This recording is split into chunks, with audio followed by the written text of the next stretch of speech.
Hey guys, I want to title this video Grind in Silence, Shine in Public. If you will always think in terms of growing, getting better, and practicing and honing your craft in the shadows, in the dark, separated from the herd, you will always be successful. You just have to be consistent and do it and strive to become better when nobody else is watching.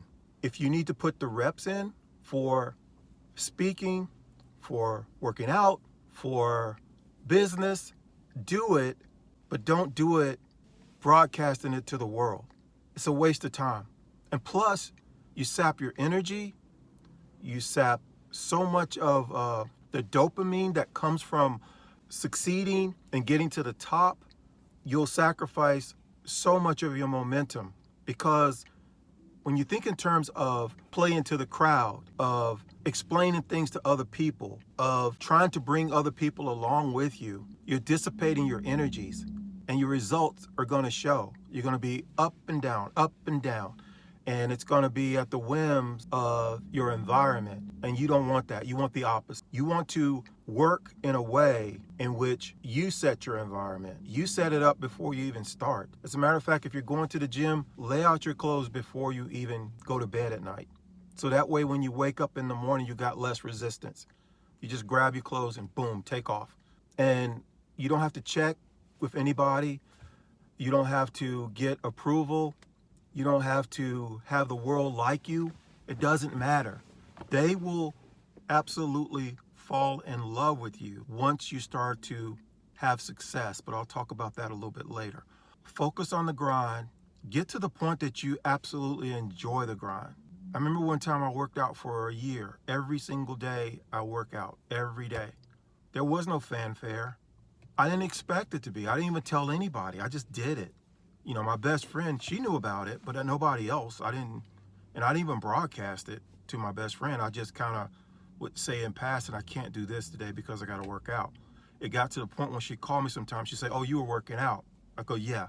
So you have to be in a state of mind that you're going to do whatever you have to do each and every day to maintain that consistent effort at honing your craft. And get to the point that you fall in love with it, because, and even in saying that, love is kind of an emotional thing, and your emotions will betray you, because there'll be some days you'll get up, you won't want to do anything. It's your mind saying, don't do this. Your mind is trying to protect you. You know, it want to keep you in a comfort zone. So what you want to do is counterbalance that. Make the decision in advance so you don't ever have any wishy-washy back and forth conversation going on in your mind. It's something that's going to be done every single day, and you make the decision up front. And that's what you fall in love with. You fall in love with that disciplined state of doing what needs to be done on a daily basis, regardless of anything else, because you've already made the decision. Now you're just following through on the decision. So grind in silence. Be excited about being on your own and being by yourself. You have to manufacture that. But here's the thing, when you do it long enough, you become almost addicted to it. It's like you want to be able to work on your craft. And anybody who tries to pull you off of that, like a holiday, holidays can be the worst sometimes. A holiday, or, even getting sick or something like that, it just breaks your rhythm. And that part gets you kind of frustrated. But the thing is, if you can do something every single day and you gain that momentum, it's going to be hard for anybody to handle you. And you will be able to outwork anybody who's at the top right now. You'll be able to outwork all your contemporaries, everybody else that's doing what you do. Just by outworking them, getting better every day, you'll surpass them. And then that brings me to the shine in public part. You'll start to get the accolades, and you'll start to get the pat on the back. People will all of a sudden start to see the vision that you had. They'll understand it a little bit better, but not completely. And then you're on a whole nother level. You go into another phase. Certain people who were your friends, they're not your friends anymore, because your very presence it it makes them see that they're not doing the best they can with what they have.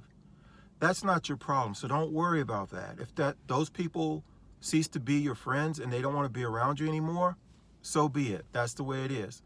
But the thing that you really got to guard against is the accolades, letting them change your approach.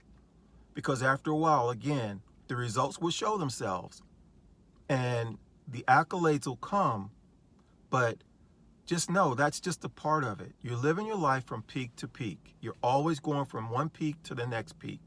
You can't let anything throw you off, even the success. The success, if it's not handled properly, can be a total distraction.